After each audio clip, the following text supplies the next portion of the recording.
Next speaker is Gareth, who I think quite a lot of you know, because he's been running around like a maniac during this protest. So, Gareth, if you want to give us a few words. Where are you, Gareth? Hiya. My name's Gareth. I'm from the Sheffield Benefit Justice Campaign. Sheffield Benefit Justice Campaign has helped to organise this demonstration alongside a lot of the people here. People who have leafleted their streets, their community, their local school. In an effort to build this demonstration has been an inspiration to me. I've been inspired by the disabled couple on Parsons Cross who have been out collecting petitions all over the place in the rain. I've been inspired by a young mum getting up at first meeting and speaking for the first time, describing how difficult that were and how much she enjoyed it.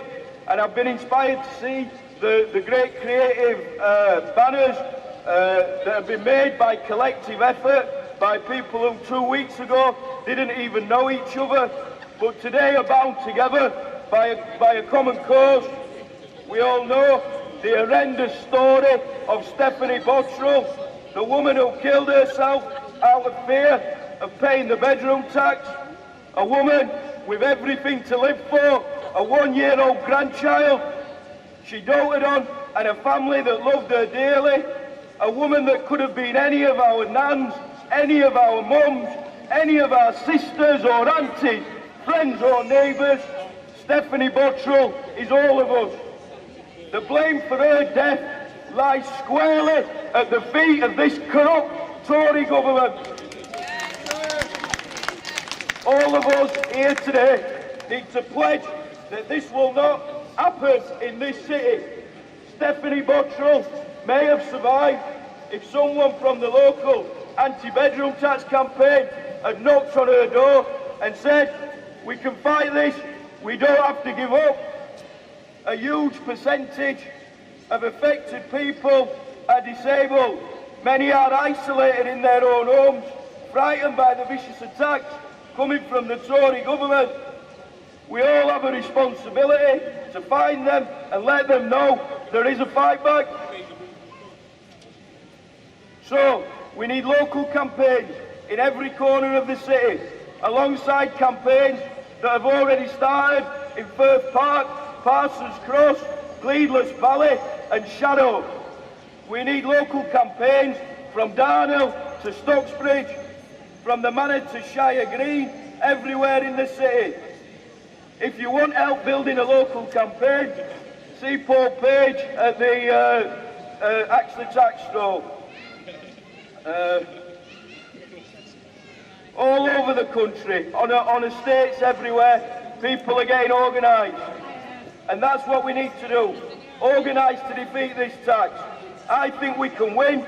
This tax will not work if we don't pay. And there's good news. A paper released by some housing associations said that thousands of tenants across the country are not paying the tax. In Liverpool, half of housing association tenants have not paid anything to cover the bedroom tax. In Wakefield, 42% have not paid their rent.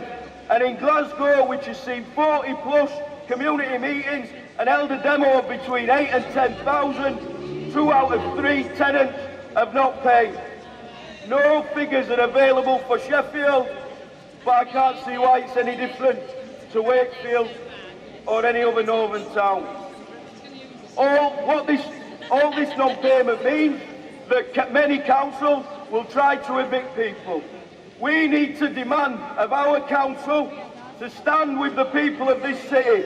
We need to demand our councillors who we elected to defend us, not to evict us, and if they do, we need to make it clear. We will stand alongside our neighbours and stop any evictions by force if necessary. We need to demand Sheffield City Council reclassify rooms so people don't have to pay the tax. And I say this to the Labour councillors, which side are you on? Are you on the side of the people of our estates? Are you on the side of the people of Sheffield? Are you on our side? Or are you on the side of the millionaires and the Tories? No more sitting on the fence. I've been appalled, upset and moved by some of the stories I have heard campaigning on the street. A woman with cancer, forced to go without food to pay the tax. A single mum who shares a bed with her 4 children on a weekend due to being forced into a 1-bedroom flat. And a young woman who lost both her parents in a tragic accident, being forced to pay her food money to maintain the family home. Painful stories are endless. We need to come together and defeat this barbaric attack, but we need to be aware of those that will try to divide us. The Tory media, the Sun, the Daily Mail and the far-right parties like UKIP will try and tell us this is the fault of immigration. I say to you, don't let anyone tell you this is the fault of a Polish bus driver or a Muslim taxi driver. The blame lies at the feet of the system, the corrupt government and millionaire posh boys, and the bankers who have robbed us blind. So I say let's hold another demo, one that's twice, 3 times, 4 times the size of this, and let's hold it on the 1st of June, here again. But let's all get petitions, let's all go to our neighbours' homes, let's knock people up, let's get them out here. The next person I want to ask to speak is Craig from Barnsley, where they had a protest last week and he wants to talk about what they've been doing in Barnsley. So a round of applause for Craig. Hello there, good morning or afternoon, whatever it is. I haven't really got anything wrote down because I didn't know until I got on the train this morning that I'm actually doing a speech. But basically what we've done in Barnsley, we've done a big demonstration. We're out in Barnsley every weekend, every Saturday. Sometimes we're through the week, getting petitions, getting people to sign and getting different areas set up. The main areas is the council estates because they're the most that's hit at this at the moment. There's loads of deaths that's happening throughout the country. Like we're going to Stephanie Bottrell in Birmingham. The Pounds a Lot, we've also sent a load of flowers down to Birmingham just to show our respect because it's totally out of order with what's happening. It shouldn't be happening. This is all down to the government, down to the rich. We should stop it and try and stop it before any more deaths actually happen throughout the country. There might be people out there this minute that's going to basically commit suicide. We don't know that, but we could try and stop that.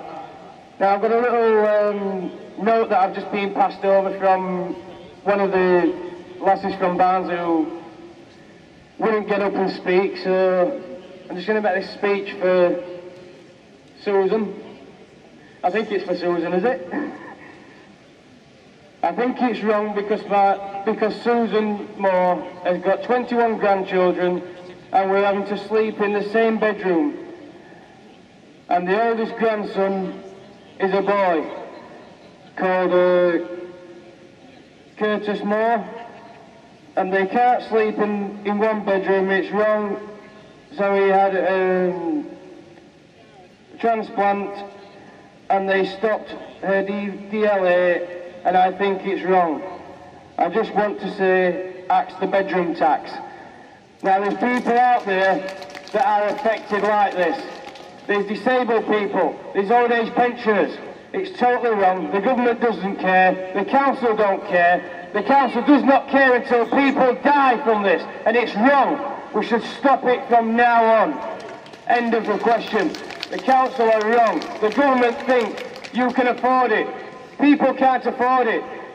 They're going to, basically they're going to people's houses. Oh, have you got a spare room? I can lodge it. Now the council is saying if you can't afford to pay it, get lodgers. You don't know who you're going to let in your property. You could be letting a druggie in, a smackhead, an alcoholic. a murderer. You don't know what you're expecting into your properties, and you've got children. It's totally outrageous. So I say, from today, from now on, we stop it. We axe the bedroom tax. That's me from the Barnsley area. Thank you. So come on, I've now got Jen who wants to come and speak, and she's from the Arborthorn. So I have pressed her to come and speak, so give her a big round of applause and encouragement.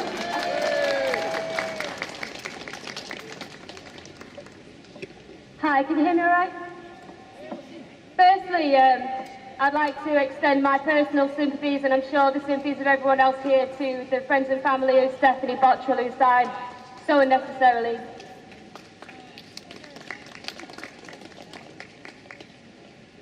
What is the bedroom tax?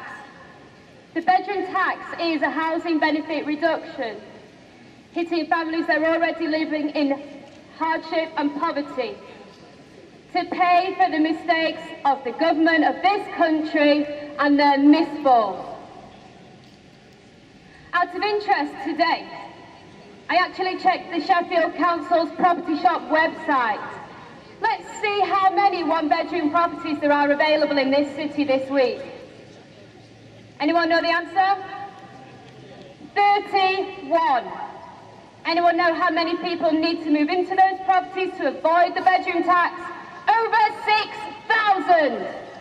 I would love the head of Sheffield Council to come out here from down there right now and justify how he is explaining that he is right to penalise over 6,000 families and vulnerable people when there are less than 35 properties for those people to be able to move into.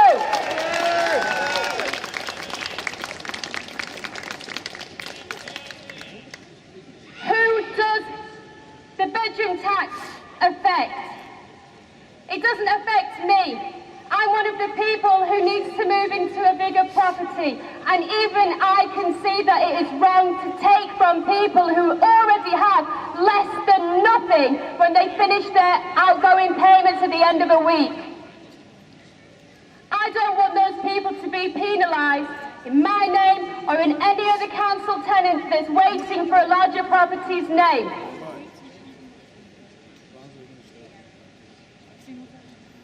How can the government of this country justify deducting an amount from people that they themselves have decreed is the minimum amount that a person can live on per week or per month? How can they justify taking from that amount further? How can they justify forcing vulnerable people, pensioners and people seeking work and people living with a disability and people on benefits from living with a negative income week in, week out? This is absolutely disgusting, and it's got to stop. It's got to stop now. We will not take this anymore. You say, Mr. Cameron, in your wisdom, it's up to friends and family of people in receipt of bedroom tax to pay for the government's mistakes. Well, we say no. You say subsidise billionaires' legal tax loopholes through housing benefit reduction, and we say no. You say go to a food bank if you can't afford to live on your pitiful income. Well, we say no. And you say it's okay to drive vulnerable old ladies to such desperation that they throw themselves in front of a lorry. Well, it's not okay. And we say no. No more. No more. We will not pay it. Bedroom tax, no way. Tax the rich and make them pay. Bedroom tax, no way. Tax the rich and make them pay. Bedroom tax, no way. Tax the rich and make them pay. And if the Lord Mayor wants to come up here and justify to everybody what their actions are, we are waiting. Come. So that was the shy Jen speaking, which is amazing, isn't it?